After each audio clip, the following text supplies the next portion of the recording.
When outspoken liberal student debater Emily Carter took the stage, she was confident her bold ideology would silence any opposition.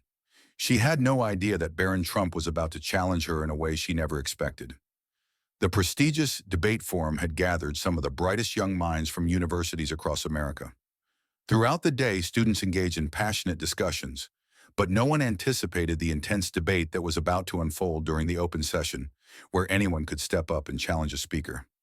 Emily Carter, known for her aggressive debating style, approached the podium with unwavering confidence. Her purple hair and sharp demeanor made her a striking figure as she adjusted the microphone. "Fellow students," she began, her voice clear and commanding, "we need to discuss progress, and there's an elephant in the room, the outdated generations who still control our future." The room grew silent, some shifting uncomfortably, others leaning in with intrigue. She continued, growing bolder. "People over 50 still dictate our destiny, clinging to their obsolete values, their faith, their so-called patriotism, their rigid family structures. They refuse to let go, holding us back from true progress." Scattered applause broke out, encouraging her further. In the third row, Barron Trump sat motionless, quietly observing the debate, his expression unreadable. Emily went on, her voice rising. "These boomers who barely understand technology still get to make laws that shape our world. It's time for an age limit on political participation. Why should those who won't live to see the consequences of their choices decide our future?" The crowd erupted in applause, her supporters cheering loudly. The moderator, Dr. Harrison, stepped forward. "Does anyone wish to present a counter-argument?" he asked, barely audible over the applause. Emily folded her arms, looking satisfied. The room was silent until a deep, calm voice cut through the noise. "I would." All eyes turned toward Barron Trump. Emily smirked. "Well, well, look who decided to speak. Daddy's boy himself." Scattered laughter followed, but Barron remained composed as he approached the podium. "Thank you for your passionate presentation, Emily," he began, his voice steady. "But passion without wisdom is like a ship without a rudder. Powerful, but dangerous." Emily's smirk flickered. She hadn't expected such a measured response. "True progress isn't built by tearing down those before us," Barron continued.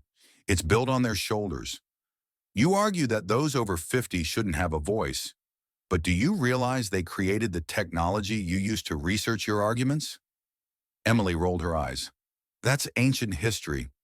"Speaking of history," Barron interjected smoothly, "America wasn't built in a vacuum. The education we receive, the freedoms we enjoy, the very platforms we use to debate exist because of those who came before us." Some of Emily's supporters shifted uneasily. She shot back, "But they don't understand modern problems." "Really?" Barron raised an eyebrow. "The generation that lived through the Cold War, the Civil Rights Movement, economic crises, and the birth of the digital age doesn't understand complex problems? They've solved challenges we haven't even faced yet." Emily's face flushed. "Their values are outdated." "You mean values like hard work, personal responsibility, and respect for others?" Barron countered. "Everything in this room, from these chairs to our democratic system, was built by those values." The audience was captivated now. Some of Emily's vocal supporters were nodding thoughtfully. "And what's most concerning," Barron continued, "is that in the name of progress, you advocate for exclusion based on age. Isn't it ironic? You claim to fight for inclusivity while calling for millions of Americans to be silenced." Emily clenched her fists. "Oh, how touching," she sneered. "The privileged heir lectures us about values." Barron smiled, unfazed. "You mock my privilege while dismissing the millions of older Americans who built this country. Are Elon Musk, Bill Gates, and scientists working on cancer cures irrelevant because they're over 50? Emily scoffed. "You just named billionaires. What about regular Americans struggling every day?"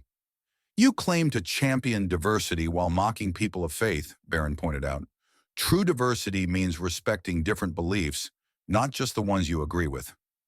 Emily's anger flared. "Your family represents everything wrong with this country. The elite hiding behind so-called values?" Barron's voice remained calm. "And yet my family taught me that true strength isn't winning arguments, but building understanding." He turned to the audience. You all witnessed it. Someone demanding inclusion while calling for exclusion. Someone preaching tolerance while showing none. True progress isn't about silencing voices. It's about learning from them. The room was silent. Even Emily's supporters were deep in thought. She opened her mouth to respond, but no words came out. Barron's final words landed with impact. Every generation thinks it knows better than the last, only to realize how much they had to learn. Those you mock as dinosaurs once fought for change, just as you do now. They learned that progress is about building bridges, not burning them. Emily, visibly shaken, returned to her seat. The debates continued, but the energy in the room had shifted. Students spoke more thoughtfully, their arguments more measured. As the forum concluded, students left with a newfound perspective. Though opinions differed, one lesson remained clear. True progress is not found in silencing others, but in listening, learning, and understanding. And in that moment, even Emily Carter had begun to see the wisdom in that truth.